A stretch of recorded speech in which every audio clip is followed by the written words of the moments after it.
Good morning, this is Stuart Davidson, your friendly QS. Now this week and last week, you've probably noticed I've been talking about a little program I've put together. It's a 7-part kind of plan, if you like, for you to use or to look at in order to thrive when we come out of the lockdown, etc. But it's something you can start now. So it's 7 things to think about that you can change and transform your business and thrive in the future. Now, it's called the S.T.A.R.T.E.R program, and each of the first letters is an acrostic for each section of the plan. So I started initially with sales and marketing and why that's going to be more important than ever to identify your niche and your key clients, and also to pre-qualify yourself for new projects, etc., and to build those relationships. Training as well, what you could do online, even if you're a trade or you're a plumber or electrician or bricklayer, that your work is normally based on site.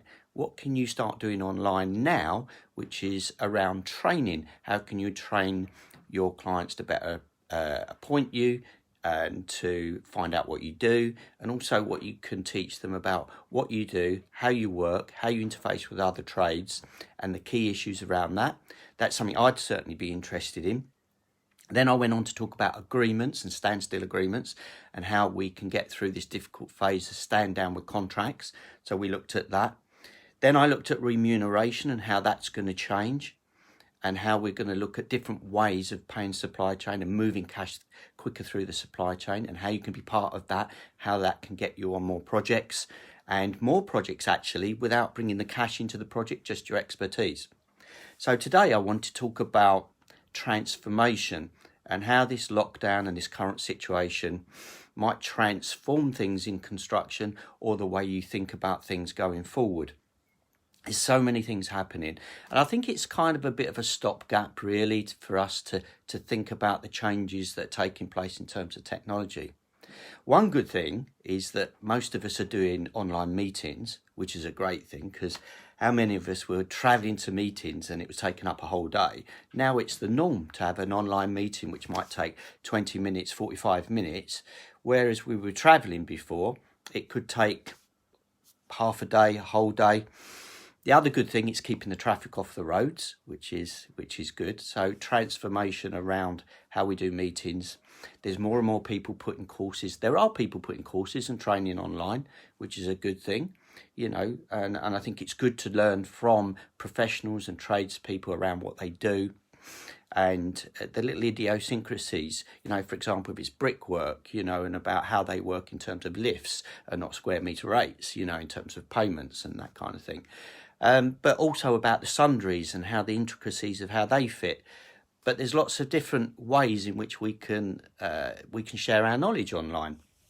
It's a big transformation.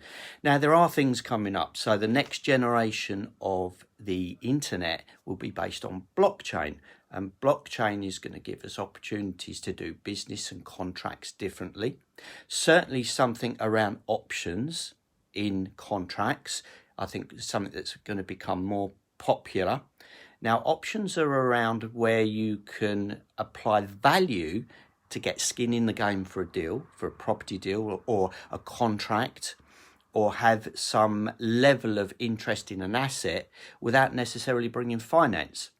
Now, that brings me on to the other thing that seems to be happening is, and particularly will become more prevalent when the new generation of blockchain internet comes into play, is around the way you get paid and the cashless society that we're leading to. Already there are shops not accepting cash for a different reason, and that's because of the coronavirus, is that they prefer to have a card payment because there's no contact or a contact payment. Well, we're already seeing online, for example, online currencies and token currencies coming about, and Facebook has already started to issue its online currency, and we're seeing that being trialled.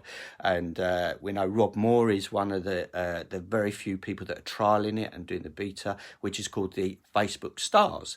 And that's where an influencer or an expert or a consultant can get paid online by people awarding stars. And the other good thing about the kind of STARS as a currency program, I think there's a couple of different ones out there at the moment, but you actually, through blockchain, you can control your information much better than it is now, because you get a special code, so you can control, and you can block out information and content that you don't want, but you can award currency token stars for content that you do want. So this is a different way of measuring value. So in the past, we've said things like money is power. We've talked about knowledge is power. But I think the next stage is value, is how you add value, and people appreciating the value you give, and you'll get awarded financial remuneration through stars and tokens and blockchain tokens for the amount of value that you give. And I think in nowhere ever before in history have we been able to measure value better than we have now. And I think it's something that's going to go hand in hand with AI, artificial intelligence, and machine learning. It's all going to be around value. So how we add value, and working with AI to add more value, to guide how machine learning takes place in terms of our values. So I think going forward, in terms of transformation, we need to really start getting in tune with our own values, thinking about what our own values are. And that's not such an easy thing, to think about what actually are your values. I think for me, I've been thinking about that for a long time. What are my values? How can I measure my value? So it's not until you understand your own value that you can start also understanding other people's values, And your value is not necessarily what you aspire to do in the future, but your value can be around your habits. What are your habits now? What do you spend the most time doing? And that is where your values are. You will gravitate to where your values are during the day. The time you spend on things is what you gravitate to. So it's very it'd be much more important to look at what you actually do. What are your values, in order to then think about how I want to change my values to where I want to be in the future. So I think we're all going to end up with a kind of a more of an understanding of our values, other people's values, and then we'll have a better understanding how we add value to other people and add content to other people. And I think that's where the transformation is going to come. And I think that businesses and people that understand that and move forward with that and understand the transformation that's taking place are the ones that will get ahead. Definitely get ahead. So that's for me. So my question to you, where are you now? What are you kind of thinking about, learning about during the shutdown? Because it is a Kairos moment, really. I think it's a big milestone moment for people. Things are changing. We look outside, there's less traffic on the road. We're all doing things online. We're all putting more of our businesses online.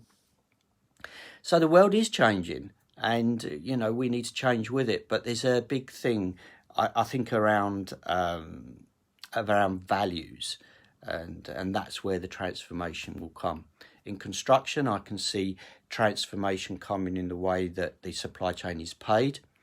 There'll be centralized management of cash flow, I think, which will help supply chains, contractors and developers. The cash will move much quicker, but also I think there'll be a transformation into payment by measurement of value. So that's something a subject I really wanted to throw out there. I think we're probably around 10 years, 15 years from the singularity, which is where we get to a point with machine learning and AI that they're almost on a par and developing much quicker than we are. So in terms for that to develop in a positive way to match our values, our human values, that's what we want it to align with, really. So I think it's important.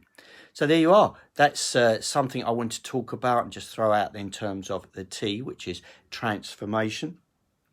And tomorrow I'll be going deeper into E, which is the essence of the starter.